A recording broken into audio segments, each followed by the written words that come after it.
성경 말씀은 요한복음 3장 22절로 30절까지입니다.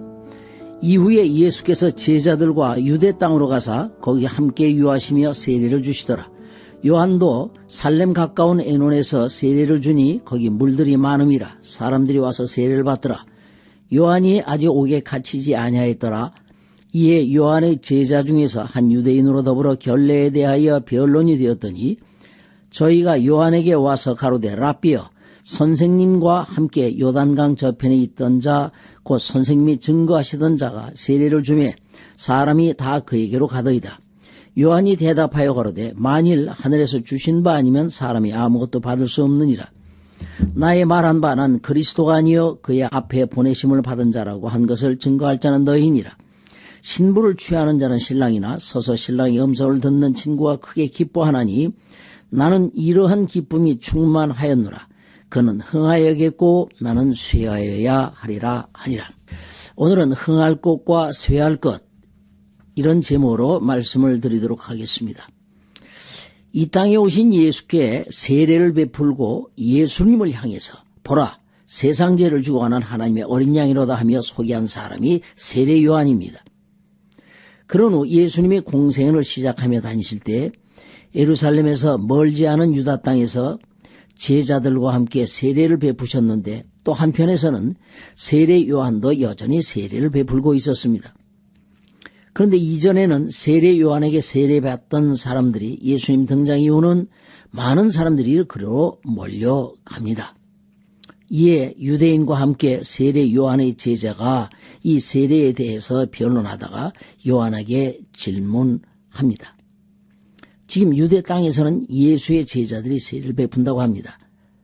더군다나 얼마 전까지는 선생님께 세례받는 자가 많았는데 이제는 저쪽으로 다 몰려간다고 하니 이게 뭡니까? 하면서 이상한 마음으로 질문하고 있는 것입니다. 이에 요한은 하늘에서 주신 바 아니면 사람이 아무도 받을 수 없느니라 대답합니다. 그들이 그렇게 하는 것은 하나님이 주신 거기 때문에 베푸는 것이다. 나의 말한 바 난 그리스도가 아니요 그의 앞서 보내심을 받은 자라고 합니다. 곧 나는 다만 그를 소개하는 자일 뿐이니 너희가 그것을 증거라고 하는 것입니다. 그렇다면 요한의 세례와 예수의 세례의 차이점이 무엇입니까? 요한의 세례는 율법 앞에 죄인임을 확증시키는 것이요 그 정죄된 자를 그리스도에게 보내려는 것입니다.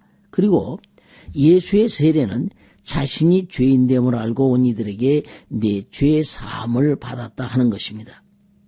그리고 이어서 신부를 취하는 자는 신랑이나 서서 신랑의 음성을 듣는 친구가 크게 기뻐하나니 나는 이러한 기쁨이 충만하였노라 합니다. 예수는 이 땅의 신부에게 장가들러 오신 신랑이십니다. 호세아 2장 19절 20절에 내가 네게 장가들어 영원히 살되 의와 공변됨과 은총과 긍휼히 여김으로 네게 장가들며 진실함으로 내가 장가들리니 내가 여호와를 알리라 했습니다. 세례 요한은 신부를 확인하고 신랑에게 인계하는 신랑의 친구입니다. 누가 신부가 되는가요? 율법에 저촉되어 죄인이라 하는 자들입니다. 예수님도 나는 의인을 부르러 온 것이 아니라 죄인을 부르러 왔다 하셨습니다. 율법에 저촉된 죄인을 불러 예수와 하나 되게 한다는 것을 결혼 문화로 말하고 있는 것입니다. 그러므로 율법은 정죄가 목적이 아니라 그 죄인을 예수께 보내려는 하나님의 사랑입니다. 그런데 본문에 보면 신랑이 온다 하면 신부가 기뻐해야 되는데 신랑의 친구가 크게 기뻐했다고 합니다. 그 신랑의 친구가 요한입니다. 왜 그럴까요? 요한은 율법과 선지자의 마지막 주자로 주 앞에 와서 아버지의 마음을 자녀에게 돌이키고 자녀의 마음을 아버지에게 돌이키는 역할을 합니다. 이는 이미 말라기 4장 6절에 예언된 것입니다. 즉 율법에 저촉된 죄인을 아버지에게 돌아오게 하는 것입니다. 그러므로 먼저 와서 죄인을 불러 모았습니다. 그리고 신랑이 나타나기를 이제나 저제나 기다리다가 신랑의 음성을 들으니 이제 내일이 끝났네 하면서 기뻐하는 것입니다. 세례 요한은 메시아로 착각될 정도로 대단한 사람입니다. 오히려 소개받은 예수님은 고운 모양이나 흠모할 만한 풍채도 없다고 했습니다. 그러나 나는 그리스도가 아니라 그를 증거할 자다. 그는 흥하여야겠고 나는 쇠하여야 하리라 합니다. 정죄하는 율법은 죄인을 예수 그리스도에게 인도하는 법이니까 쇠해야 하고, 용서하고 생명 주시는 복음은 흥해야 한다라는 것을 말한 것입니다. 율법은 우리를 그리스도에게 인도하는 몽학 선생이라 했습니다. 곧 갈라디아서 3장 23절 24절에 믿음이 오기 전에 우리가 율법 아래 매인 바 되고 계시될 믿음의 때까지 갇혔느니라.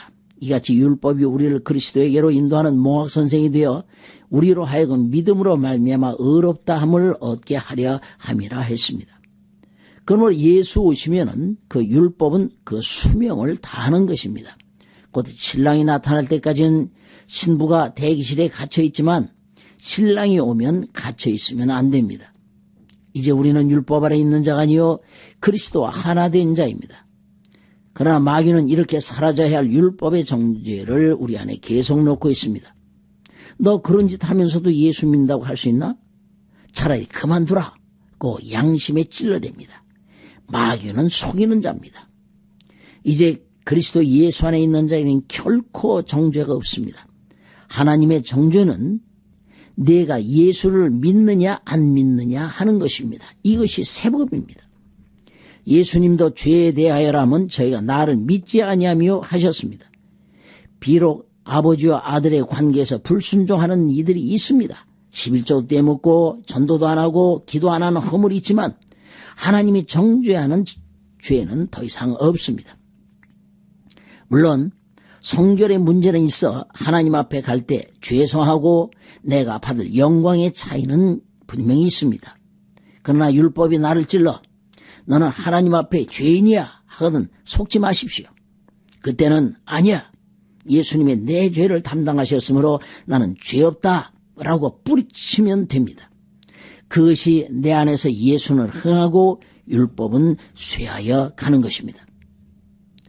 우리의 허물 때문에 천국 못 가는 것은 아닙니다. 죄와 허물을 분별할 수 있어야 합니다.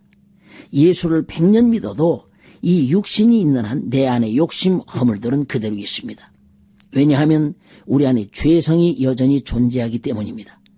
다만 예수를 믿을 때 하나님이 의롭다 칭하여 주시는 것이지 죄가 없어지는 것은 아닙니다. 하나님도 우리의 연약함을 아시기에 이 허물에 대해 피할 길을 주셨습니다.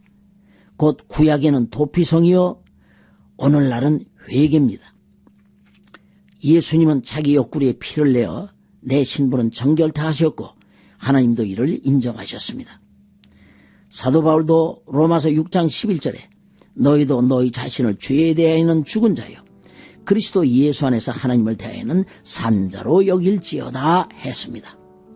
이제는 율법은 쇠해야 하고 내 안에 생명의 복음은 흥해야 합니다. 이제 우리의 일은 먹든지 마시든지 다시 오리라 하신 주님의 약속 붙들고 생명의 씨앗을 뿌려야 합니다. 그것이 예수를 흥하게 하는 것입니다.